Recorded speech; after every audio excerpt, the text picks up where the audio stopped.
Les arts plastiques, c'est un moyen d'expression vers lequel les enfants vont tendre naturellement. Donc, on n'a pas besoin de leur montrer comment dessiner.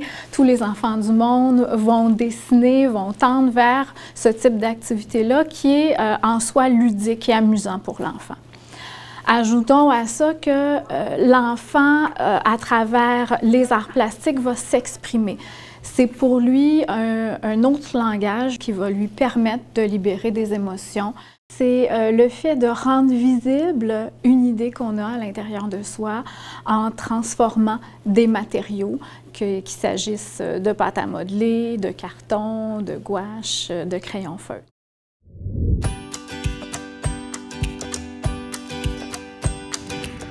En faisant des arts plastiques, forcément, on va favoriser le développement global des enfants, contrairement à de l'art imposé. Les arts imposés, c'est le fait de, entre autres, de proposer un modèle aux enfants, un modèle qu'ils devront imiter. Ou encore de faire une proposition d'activité qui est très directive, où l'enfant a peu de choix, peu de possibilités de s'exprimer de manière personnelle.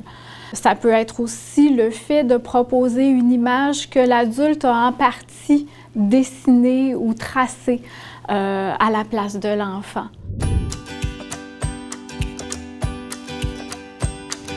C'est certain que je vais favoriser le développement de la motricité fine parce qu'ils vont être appelés à dessiner, à découper, à coller.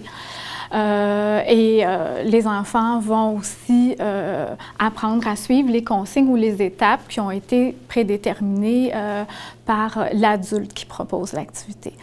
Alors que si je propose des arts plastiques, bien là, je vais aller toucher à toutes les dimensions du développement de l'enfant. Oui, forcément, je vais encore une fois favoriser le développement de sa motricité, favoriser aussi son développement intellectuel parce que la créativité, l'imagination vont être sollicitées, parce que l'enfant va trouver lui-même des solutions pour résoudre ses problèmes, pour réussir à faire coller ensemble deux pièces ou à trouver une façon de représenter la partie d'un animal qu'il souhaite représenter. On va aussi favoriser le développement affectif. L'enfant va se sentir fier de sa réalisation, l'enfant va s'être exprimé à travers cette réalisation-là. On va favoriser également le développement social. Donc, au cours de l'activité d'expression, sans doute que l'enfant aura partagé des matériaux, échangé, fait des demandes à d'autres enfants. Et on va également favoriser son développement langagier. Donc, il va s'exprimer avec un langage là qui est le langage de l'art plastique, qui est différent du langage verbal ou oral, mais aussi quand il va faire des arts, en parlant de son image, en exprimant, en parlant de ce qu'il a réalisé, on va solliciter son développement langagier.